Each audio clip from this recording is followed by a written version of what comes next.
I'm very nosy, always have been. I guess I always will be. So I went and stood at the door, and I wanted to hear. And I can remember the doctor looking at my mom and saying, did you know that your husband was a homosexual? And my mom saying, no, he's not. The doctor said he is a homosexual, and we believe that he's HIV positive. And then I never heard anything else at that point. I didn't know what that meant at that time, and so I didn't want anybody to know that I had eavesdropped because I knew I'd get in trouble.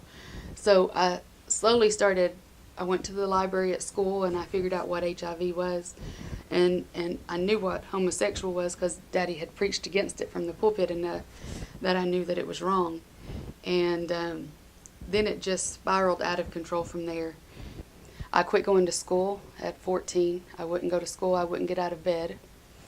I started eating everything that I could find. Gained about 50 pounds in a year's time. And that's still a struggle to this day. I hated life. I hated everything about it. They put me in HCA Valley Hospital because I wasn't even functionable anymore. I was mad at my dad for destroying my family.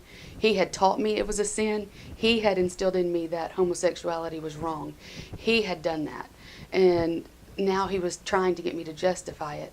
And while I was in the valley the first night, I began to pray and cry out to God. And I was just 14. I was still very young. And he met me there. And through that situation, I got to tell my dad that I knew. And he had to sit on the couch and he had to tell me. I was the first one that he verbalized the fact that he was gay too.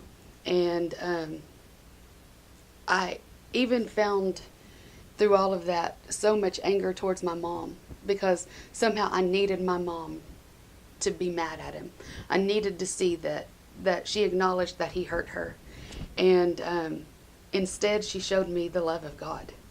She showed me that no matter what Daddy did, she was going to love him, but she never condoned the sin.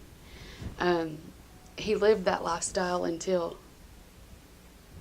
I was 20, and we got a phone call, and he had full-blown AIDS. We had 2 weeks to process that he was dying, and 45 minutes to an hour before he died, the Lord had mercy on me and let him wake up. And my pastor was there, and my sisters and my mom, and I begged him. I said, just repent, and ask God to forgive you. And I was 20 at this point, and Daddy did. He did. He prayed with me. I don't know if it made a difference. It did in my mind. You just have to learn to love people, regardless of what they do, what they say. You have to forgive, and that's a choice you make. How great the love of Jesus Christ.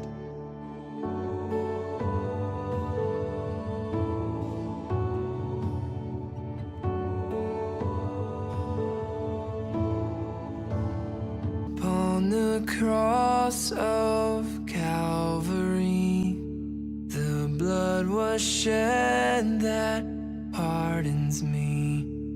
No longer bear